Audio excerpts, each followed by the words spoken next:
Okay, so it's early in the morning. We're getting ready to start virtual school, and I have to get my kids ready for that. And in the meantime, I've got to get some stuff started in the kitchen. I've been pulling a lot out the garden here in the past few days. I pulled up like all the Tabasco pepper plants. I don't really need any more than what I have. I've got a bunch of hot sauce made. I've got tons dried and dehydrated.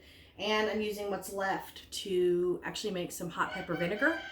So we're gonna try that. I haven't made it this year, but I made it last year and it lasts forever and it is so good. And you don't have to use Tabasco peppers. You can use any type of pepper you get from your garden, anything that has that spice kick that you want. You add that in with your vinegar mixture into your bottles, and what it does is it makes this kind of spicy vinegar. And a lot of people here in the South eat that on their greens. So it's really good when you're like growing a lot of greens during the winter and you've got collard greens and kale and Swiss chards and beet greens, all of that. Basically, you just saute those down and cook them the way you normally would, and then you just sprinkle a little of this hot pepper vinegar on the top, and there you go.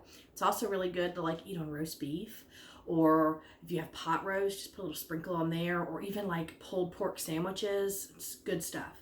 So I'm going to show you how I get that done. I've got a lot going on. I've got some soup over here on the stove, and I have a big bowl of green peanuts. I was amazed. I found green peanuts at the grocery store. So let's talk about that and what I'm doing now. Okay, this is my third soaking.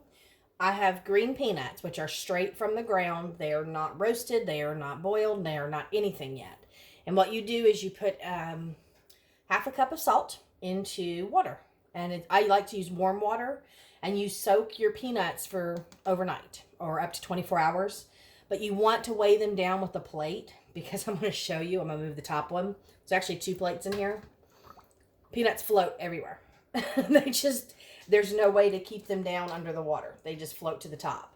So what I'm doing is I'm giving them a second soak because the first soak will soften the shells and get them ready. But it gets all that extra stuff off. It's almost like a dirt, but it's not really because they're pretty clean. But you want to soak them, and you want to soak them one more time after this to make sure that you get all that water out. I'm not sure if you can tell. It's pretty clear now because I'm on my second soaking. But I'm going to let these sit probably for another hour. And then after that hour's up, which this is going to be impossible to get them underneath the plate again. After that hour's up, then I'm going to throw these into a pot with clean salted water, and I'm going to boil them for about an hour and add water occasionally as needed. And then I'm just going to keep that up. And it's just something that we do here in the South. I'm not sure if a lot of people up north eat boiled peanuts, but it's just one of those things. It's really good, nice little snack, very salty. So I do mine low sodium because I don't do a high salt amount. But yeah, they are delicious. Nice little soft, juicy peanuts. So we're going to boil up some peanuts today. And now let's talk about these peppers. So this is the amount of the green Tabasco peppers I've gotten. I have a good cup-size hand of the red ones. I'm wearing a glove because I'm going to be holding the peppers and they will get the oils on your skin, so be careful with that. I do have my old Texas Pete pepper sauce bottle and a hot sauce bottle and a couple of these soy sauce bottles. And what I'm going to do now is I'm just going to basically take all of these peppers and remove the stems. There's different ways that you can do it. Now these are small because they're into season, but a lot of people say just hold it and pop the cap off and you're good to go that way. If you want to like rush it like me, I'm just going to cut it through as much as I can on all of these peppers. I am just going to cut the tips off so that the peppers are nice and open already. So I'm going to get all that done, and then we're going to give these another rinse. They've already been washed, but because I'm cutting the stems off and everything, there may be residue left, so I'm going to give them another nice big rinse, and then we're going to shove them into bottles and make the brine. Okay, so it's really easy to do, and I hope you enjoy the recipe because I wanted to share it. This is something that is shelf stable. It does not have to go in your refrigerator because it is so high in vinegar. You do not have to can it. You do not have to seal the jars. I just recommend using it within like 6 months. You can tell if it's gone bad. I mean, you'll be able to look. But if you're wanting to be cautious, just throw these jars in your refrigerator. And I plan on making a couple jars to put in the pantry and a couple jars to put in the fridge. And then I'm going to share one with my son when he comes back over. But yeah, I'm going to get all these peppers cut and ready. Okay, so I've got my bottles filled. I did this one very packed because this is going to be a super spicy one for me. This one is half packed, which is what you normally want to do with your spicy peppers like this. Like I said, you can use any type of spicy pepper. The greener, the more tart they are, instead of being just like full on heat. They kind of have that taste like a sweet pepper or sweet banana pepper, or even like a peppercini. They have that sort of flavor. So green is always good. You can add red into it as well. And it's hard to tell with this one, but that's about half full with all the peppers too. That's what I got going on is these 3 little bottles. And like I said, this one will be mine because it's going to be the spiciest. And the cool thing about all this is you can reuse these peppers. Once you have used all the vinegar out of them, all you do is make another brine and add it to it. So I'm going to grab my brine and we'll talk about that. Okay. You want it boiling hot because you want to put this into something hot. It's going to infuse the vinegar better. Okay. Sorry. To save myself cleanup and mess and aggravations, I got a pie plate just so if it goes out, it gets into there and it's not on the counters. But you want it boiling hot, and what it actually is a cup of vinegar, a tablespoon of sugar, and a teaspoon of pickling salt or any type of salt except iodized. Now, I do mine half apple cider and half white vinegar. That's the flavor I like. But you can use any type of vinegar, and all you want to do is then ladle, be very careful, but ladle all that hot vinegar in over your peppers. And I am going to fill this bottle as far up as I can. Now my peppers will float around. I'm not going to touch it because it's hot. But you can see my peppers have now floated to the top. Perfectly fine. That's kind of what you're looking for. When I did this jar right here that's really packed in, before I even add the liquid, I'm going to push down again and make sure they're packed in tightly, because I really want to make sure that I get these in tight so they don't move as much. But I'm just going to ladle the vinegar into it as well. And if you're afraid of your glass possibly like cracking or breaking, you can warm your bottles up first. I find that as long as you work slow, it's pretty much okay. All right, got that one going. And now we're just going to fill up this last one.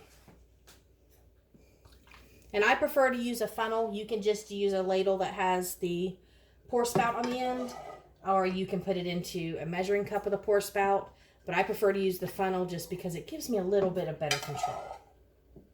Now to do all 3 of these bottles, I actually ended up using 2 cups of vinegar, 2 tablespoons of sugar, and 2 teaspoons of salt. You can add garlic, you can add onion, you can do anything like that. But when you add those things, that needs to go straight into your refrigerator. Because pickled vegetables like this that have things that can go rancid or bad really need to be refrigerated, not stuck in a pantry. Now I've got all my brine put in, and you can see my 3 bottles are going. I usually do not put my tops back in until this is cooled down because I don't want to get burnt. But my soy sauce bottles come with these little slotted funnel type pieces that pop in, so I'm not pouring straight out the entire time. And the pepper sauce bottle itself has one that has just a hole in the center. And then of course, red hot sauce has a little spout on it as well.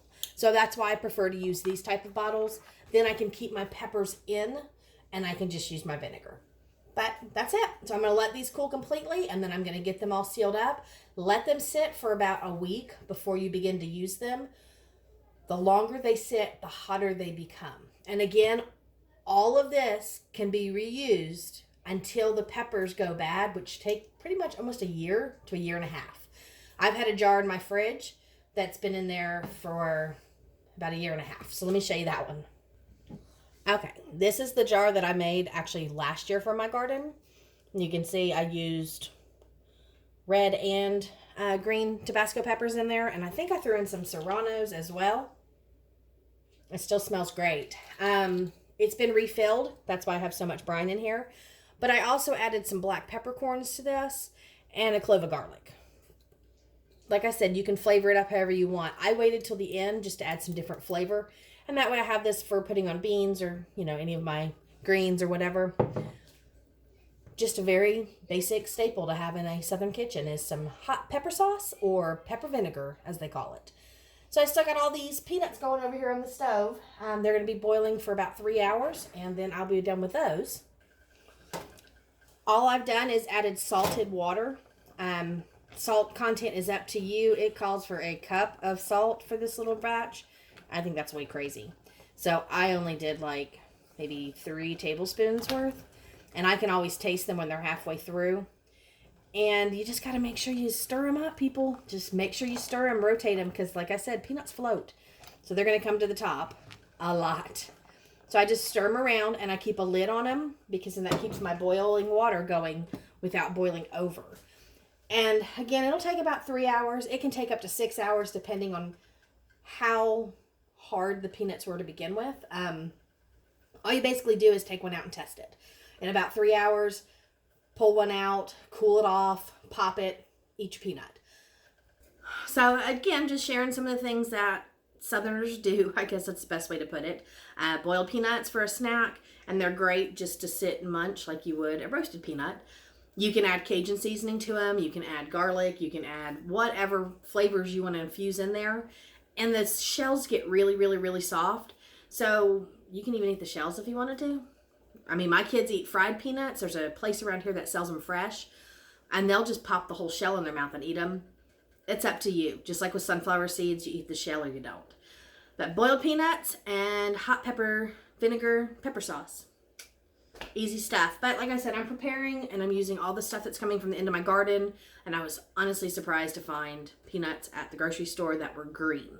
Remember, you cannot do this with roasted or dry roasted or cooked peanuts of any type. They have to be green, raw peanuts. You have to do it from that raw state. So if you do grow your own peanuts and you're looking to try something new, try boiling them. It's completely different than what most people do with them. And they're actually a really good, yummy snack. And they taste great just raw. The green peanuts themselves, I probably ate like 30 of them. I'm going to be honest with you. I'd never had green peanuts. I grew them in my garden last year, but I used all those. We roasted them and ate them. So what I had left, I saved for seed to put back in this year, and I didn't grow peanuts. They take up a lot of space. But when I saw these at the grocery store, I did a lot of research, and it says that marathon runners and triathletes, things like that, eat a lot of green nuts because they have a lot of good nutrients in there, and they get rid of like muscle cramps and soreness, and they help heal the body and heal the muscles back up. And so I just sat there and just ate like 30 of them, and they taste, a green peanut kind of tastes like sprouts. If you eat like clover sprouts, kind of tastes like that. It's like that kind of grassy note that has in there, crunchy with some grass. Sounds wonderful. I doubt anybody's going to eat green peanuts after that review, but you should try them. I think they're wonderful, and they're nice and crisp and good. But anyway, that's what I'm working on today. I still have a lot more to do, and trust me, you will not be seeing the end of me because garden's going in completely. I pulled all my okra. I have to go through that and show you. And I got some extra seeds. That were kind of fun. So, got some cool stuff happening. So, I will see you guys in the next video. Bye.